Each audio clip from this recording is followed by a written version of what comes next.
작은 자 하나를 업신여기지 말라는 말씀으로 시작을 하겠습니다. 어린 아이 하나 혹은 작은 자의 주제가 계속됩니다.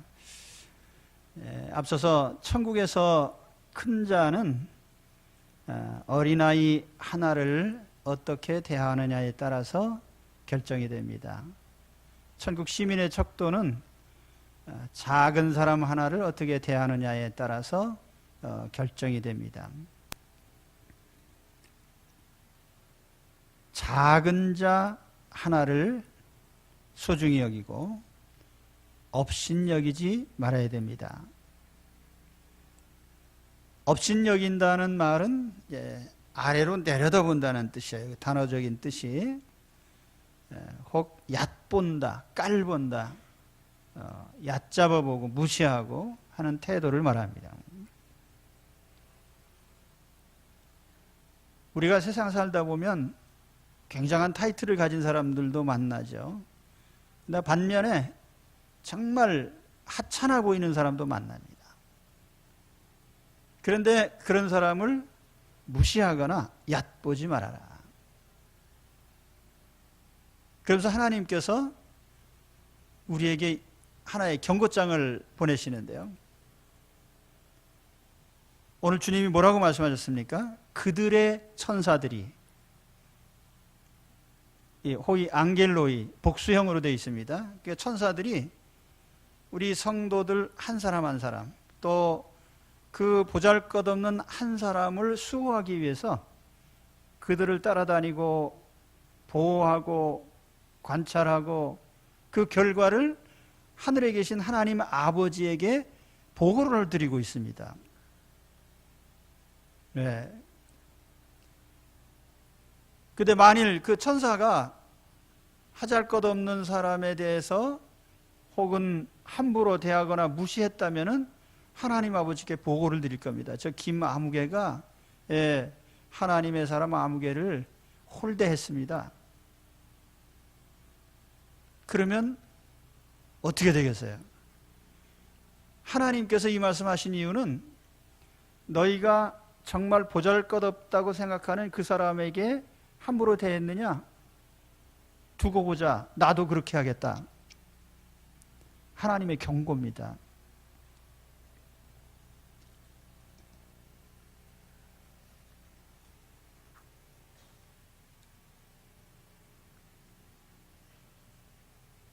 그 헬라어 문구에 보면은 호이 앙겔로이 복수형으로 했어요. 그들의 천사들이 디아판토스 블렙사이라고 했는데요. 이거는 모든 것을 통하여 관찰을 하고 있다는 거죠.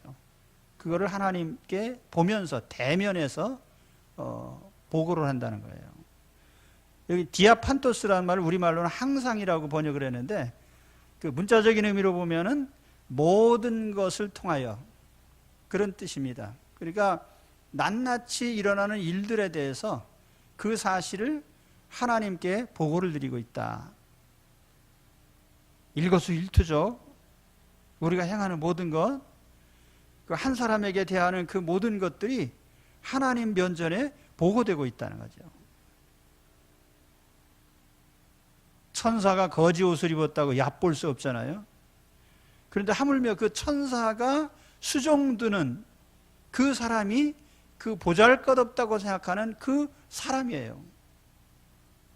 그러니까 우리가 인간적인 평가로 좀 하찮다든지 보잘것없다든지 하는 평가를 하는 것이 상당히 위험하고 무모한 일인 것입니다. 하나님은 그 작은 자에게 천사를 붙여서 보고를 하도록 하셨어요. 그렇기 때문에 우리는 한 사람 한 사람의 그 소중함을 결코 잊어서는 안 됩니다. 그래 다음 말씀으로 가서 보면은 이제 12절 말씀에 너희 생각에는 어떠하냐? 만일 어떤 사람이 양 100마리가 있는데 그 중에 하나가 길을 잃었으면 그 99마리를 산에 두고 가서 길 잃은 양을 찾지 않겠느냐? 질문으로 시작을 해요. 너희라면 어떻게 생각하냐? 자, 이런 사례가 있다. 어떤 사람이 양이 100마리가 있는데 한 마리를 잊어버렸다. 그렇다면 너는 어떻게 하겠느냐? 여기는 우리 인간적인 선택의 여지가 있죠. 이렇게 생각할 수도 있습니다. 100분의 1이니까 뭐 그거 없는 걸로 치지. 그렇게 생각할 수도 있겠죠. 그런데 오늘 주님 말씀을 보면 99마리를 놔두고 가서 그 한 마리를 찾아내겠다는 것입니다. 난 그 한 마리를 반드시 찾아내겠다.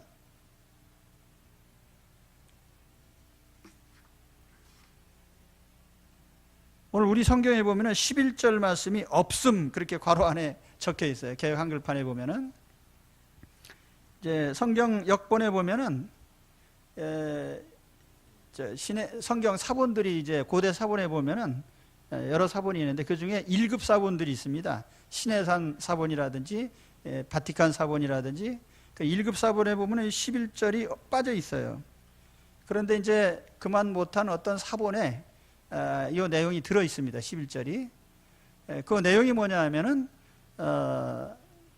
인자가 온 것. 인자는 잃은 양을 찾기 위해 왔다. 잃은 양을 구원하러 왔다. 그런 규절이 거기에 포함되어 있습니다.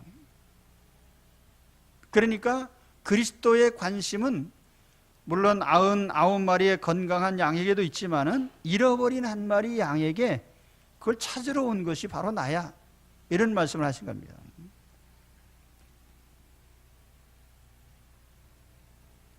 작은 자에 대한 관심, 또 거기에 대한 열의. 그 작은 자에 대한 열의, 정성을 쏟고 열심히 대하는 이것이 우리에게 대단히 중요합니다. 때에 따라서 그것이 우리 인생 성패를 좌우할 수도 있어요. 우리는 대개 큰 자, 큰 것에 관심이 있죠. 그래서 마태복음 18장에도 보면은 여기 대조되는 두 단어가 나옵니다. 제자들이 뭐라고 물었죠? 천국에서 누가 큰 자입니까? 그 큰 자라고 하는 그 단어가 헬라어 성경에 보면은 메이존입니다. 영어로 하면 메이저죠, 메이저. 그리고 그 단어는 본래 메가라는 단어입니다. 메가라는 말은 굉장히 큰 걸 나타낼 때 크다는 뜻이에요. 그래서 주님께서는 작은 자를 예를 들으셔서 작은 자 하나에게, 그 헬라어로는 미크로스입니다. 영어로 하면 마이크로죠. 사람들은 메가에 관심이 있어요. 메이저에 관심이 있어요. 그런데 우리 주님께서는 마이크로, 마이너, 작은 것, 거기에 관심이 있단 말이에요. 그 인생을 살아갈 때 메가에 관심을 두고 사는 사람 치고 제대로 된 사람 다 본 적이 없어요. 마이크로, 작은 것에 충실했을 때 그것이 우리 인생에는 대단한 성과를 가져오는 것입니다. 사실 우리 사람들은 거대 담론이라는 걸 좋아해요. 뭐 우주라든지 뭐 태양계라든지 행성이라든지 뭐 지구라든지 전 인류 혹은 대한민국, 뭐 한국 사회, 뭐 이런 말들을 우리는 아주 쉽게 거론합니다.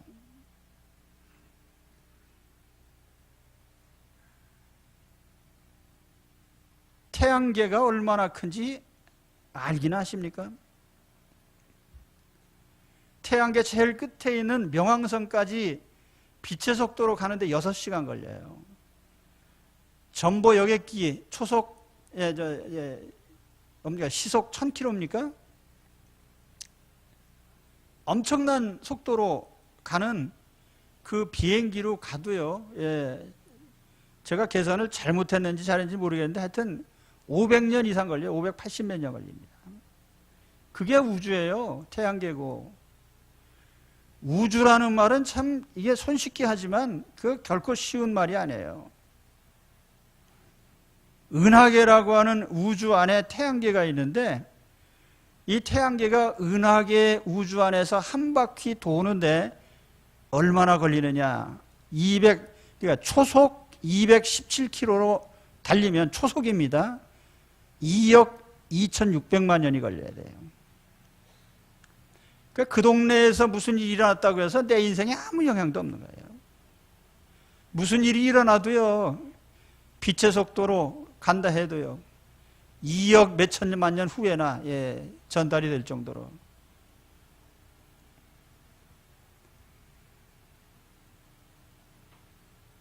우리가 지구라는 말, 인류라는 말, 또는 뭐 한국 사회 같은 이런 커다란 단위로 항상 논의를 합니다. 근데 사실 여러분, 대통령 누구 찍었다고 해서 내 인생에 큰 영향이 있습니까?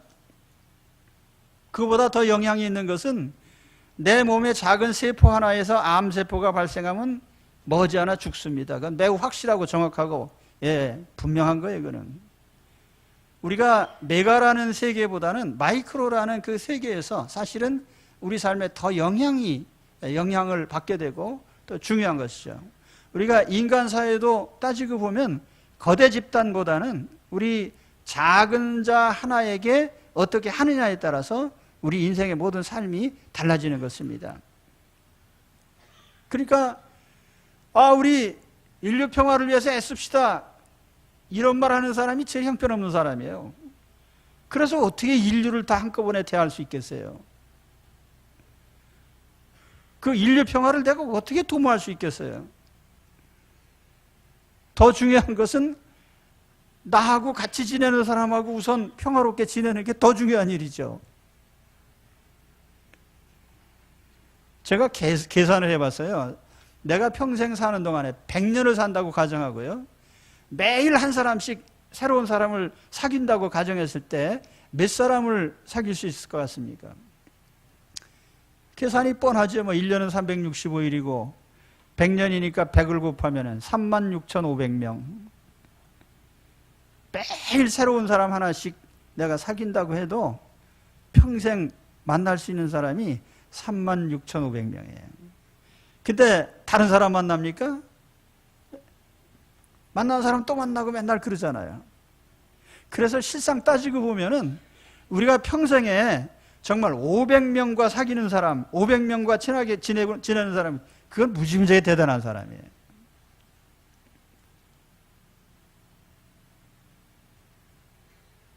그렇기 때문에 실상 이게 효율적으로 실제적인 면에서 따져봐도 한 사람에게 잘하는 것이 그만큼 중요한 거예요. 내가 살아가는 동안에 어떤 내 집단 밖에 있는 거대 집단을 암만 논의해도 소용없고, 그래서 우스갯소리에 그런 얘기가 있어요.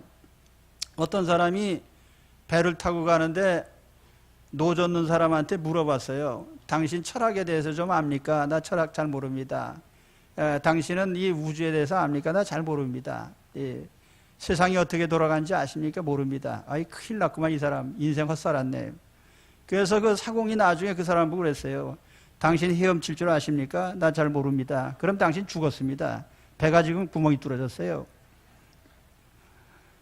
우리가 그 인생 살아가면서 거대 담론들을 잘 합니다만은 그것이 실상 내 삶에 아무 영향을 주지 못하는 거예요. 그 실제로 내가 만나는 사람, 그 소중한 사람이거든요. 거기에서 인생의 성패가 달리는 거죠. 아브라함이 어떻게 복을 받았습니까? 지나가는 나그네, 낯도 모르는 사람이지만 정성껏 불러서 대접을 했더니 천사를 대접하고 하나님을 대접했어요. 그 하나님의 복을 받은 것입니다. 오늘 우리는 누구를 만나고 있습니까? 최선을 다해서 잘 대하십시오. 가장 자주 만난 사람이 누구예요? 맨날 보는 사람이에요. 아내, 남편, 잘하십시오. 부모와 자녀, 잘하십시오. 애틋한 마음으로 정성껏 대하십시오. 혹 우리가 비즈니스 상으로 만나는 거래처의 사람들이 있을 수도 있습니다. 무덤덤하게 기계적으로 만나지 말고요. 내가 일평생 만나는 몇 안 되는 사람 중에 하나예요. 그렇기 때문에 최선을 다해서 성의껏 대해야 됩니다. 그렇게 될 때 혹시 하나님께서 그 사람을 통해서 내게 어떤 은혜를 베풀어 주실지 모릅니다. 그렇기 때문에 요셉이 혹 노예로 팔려가기도 하고 남의 집에 가서 종살이도 하고 누명을 뒤집어 쓰고 감옥에도 들어갔지만, 그때 우리가 생각해 볼 수 있는 것이 요셉이 형들한테 배신당하고 노예로 팔리고 혹은 죄를 누명을 뒤집어 쓰고 감옥에 가고 하는 이건 불가항력적인 것들입니다. 그건 하나님의 섭리 가운데 일어나는 일이에요. 우리 인생에는 불가항력적인 일들이 우리를 지배합니다. 그건 하나님 손 안에 있는 거죠. 그러나 요셉이 할 수 있는 일이 뭐예요? 남의 집 노예지만 열심히 섬겨요. 한 사람 한 사람 성의껏 잘 대해요. 그랬더니 그 시위대 장관이 요셉을 가정 총무로 삼았어요. 이 집안에 있는 거 내 아내만 빼고 네 마음대로 해라. 감옥에 누명을 쓰고 들어갔어요. 불가항력적인 일이지만 요셉은 그 안에서 할 수 있는 일이 뭐예요?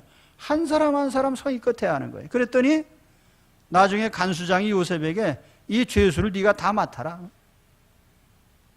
그래서 결국에 나중에 왕실까지 들어간 것입니다. 우리가 이 말씀의 원리는요, 사회생활에도 통용되는 거예요. 세상에서 성공하는 사람이 누구예요? 메가의 사람, 메가, 메이저, 큰 사람, 뭐 이런 사람 잘 만나는 사람이 아니고 사소한 한 사람에게 잘하는 사람이 그 인생의 성공자가 되는 것입니다. 우리 하나님께서 오늘 우리에게 원하시는 것도 그거예요. 하나님의 자녀들, 세상에서 보잘것없고 무명의 사람이고 아무도 몰라주는 것 같은데 하나님이 천사를 붙이셔서 돌아보고 계신다는 거예요. 보호를 받고 계셔요. 우리가 잘할 수밖에 없습니다. 그렇기 때문에 우리 그리스도인들은 거대한 사람, 위대한 사람, 큰 사람에 관심 갖지 마시고요. 작은 자 하나에게 성의껏 현재 내가 만나고 있는 그 한 사람 한 사람이 내가 평생 만날 수 있는 몇 안 되는 사람들이기 때문에 최선을 다해서 대하시기 바랍니다. 그것이 바로 우리 주님이 우리에게 원하시는 바예요. 천국 시민의 삶의 방식이죠. 하나님 나라가 어디서 이루어집니까? 뭐 하늘에서 뚝 떨어져서 하나님 나라가 세워집니까? 교회 공동체는 지상에 이루어진 하나님 나라의 시작인데, 왜냐하면 천국 시민이 모여서 이룬 공동체이기 때문에. 그럼 이 교회 공동체가 천국 공동체가 되기 위한 그 방식이 뭡니까? 작은 자 하나에게 최선을 다하는 거예요. 그러면 천국이 돼요, 교회가. 그런데 교회 안에서 위대한 자, 큰 자, 유명한 자 찾으면 그 교회는 벌써 망가진 교회 되는 것입니다. 오늘 그리스도 안에서 우리 주님이 주신 메시지를 마음에 담으시기 바랍니다. 작은 자 하나에게 열의를 가져라. 최선을 다해서 대하라는 것입니다. 그리고 마지막으로 우리가 이 말씀을 통해서 또 은혜를 받는 것은 하나님의 의지, 그 잃은 양 하나에 대한 하나님의 의지를 우리가 깨달아야 됩니다. 우리 주님이 뭐라고 말씀하세요? 14절에 그 작은 양 한 마리라도 잃어버리는 것은 하늘에 계신 아버지의 뜻이 아니다. 아버지의 뜻은 확고부동하다. 이걸 이제 우리가 교리적인 표현으로 쓰면 하나님의 절대 주권에 의한 구원입니다. 하나님이 누구를 택하셔서 구원하시려고 할 때 하나님께서 구원하시다가 힘드네 그러고 포기하시거나 그 사람은 관둬라 그러고 그냥 내버려 두시는 경우는 없다는 거죠. 하나님이 택한 사람은 반드시 하나님 불러내십니다. 우리 성경에는 그러한 말씀이 무수히 많아요. 그렇죠. 오늘 주 안에서 이와 같이 하나님께서 택하시고 불러내려고 하는 사람, 오늘 말씀의 표현으로 하면 잃어버린 양 한 사람 반드시 구원한다는 거예요. 그럼 오늘 우리도 그 일에 적극적으로 동참을 해야 됩니다. 이 교회가 할 일이에요. 잃어버린 한 사람을 적극적으로 찾아서 불러내라. 그럼 여기 구체적으로 잃은 양이 누굽니까? 잃은 양이 누굽니까? 우리가 쉽게 이런 생각을 해요. 그 잃은 양이요? 교회 다니다가 안 다니는 사람. 그렇습니까? 예수 믿고 세례받고 교회 다니다가 혹은 교회 안 나오는 사람. 근데 사실 여기 그런 의미는 아니에요. 여기 잃은 양이 누구인지를 생각하려면 그 목자가 누구인지를 생각하셔야 돼요. 그 목자는 예수님입니다. 그럼 예수님이 목자로서 부르러 오신 그 잃어버린 양들이 누구냐? 세례받고 교회 다니다가 안 다니는 사람이 아니라 사실은 그리스도 밖에 있는 하나님의 택한 자녀들입니다. 아직 불러내지 못한, 아직 구원받지 못한 그런 사람들이에요. 사실 예수님 당시에 보면은 유대인들은 자칭 자기가 하나님 백성이라고 스스로 생각했습니다. 그러나 사실은 우리 하나님 보실 때는 하나님 백성이 아니죠. 실질적으로는. 자기들은 아브라함의 혈통을 받았기 때문에 하나님 백성이라고 하지만 하나님 보실 때는 아니에요. 그래서 주님께서 그랬잖아요. 너희가 마음에 이르기를 아브라함의 자손이라고 생각하지 마라 말이에요. 선민? 아닙니다. 선민이라면 당연히 아브라함이 가졌던 믿음을 가져야죠.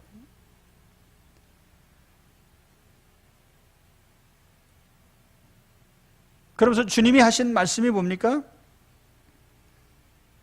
마가복음 2장 17절에 보면 예수께서 들으시고 그들에게 이르시되 건강한 자에게는 의사가 쓸데없고 병든 자에게라야 쓸데있느니라.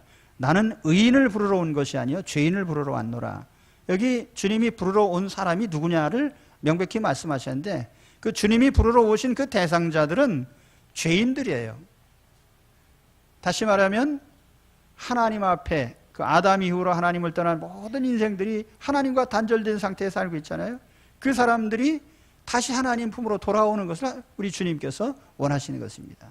그 중에 하나님께서 택한 자녀들이 있어요. 그들을 불러내시는 것이 주님의 뜻입니다. 예수님 당시에도 보면은 예수님 따라다녔던 사람이 한둘입니까? 유대인도 있고 헬라인도 있고 뭐 여러 또 군중들이 얼마나 많이 따라다녔어요. 거기 뭐 기적을 하나 일으킬 때마다 뭐 5천 명씩 4천 명씩 따라다녔는데 그런 사람들이 다 이런 양은 아니에요. 하나님이 택하여 구원하시려고 하는 그 사람들은 반드시 불러낸단 말이에요. 끝까지 구원하겠다는 뜻입니다. 하나님의 의지가 담겨 있죠. 오늘 교회에 이 말씀을 적용한다고 하면 오늘 교회도 마찬가지예요. 교회가 찾아 나서야 될 사람들은 그리스도 밖에 있는 사람들입니다. 그래서 이 사람들을 적극적으로 찾아 나서라.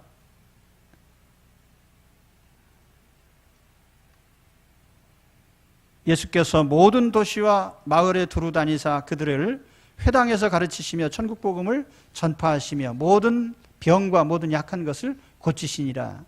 무리를 보시고 불쌍히 여기시니 이는 그들이 목자 없는 양과 같이 고생하며 기진함이라. 이에 제자들에게 이르시되 추수할 것은 많되 일꾼이 적으니 그러므로 추수하는 주인에게 청하여 추수할 일꾼들을 보내주소서 하라.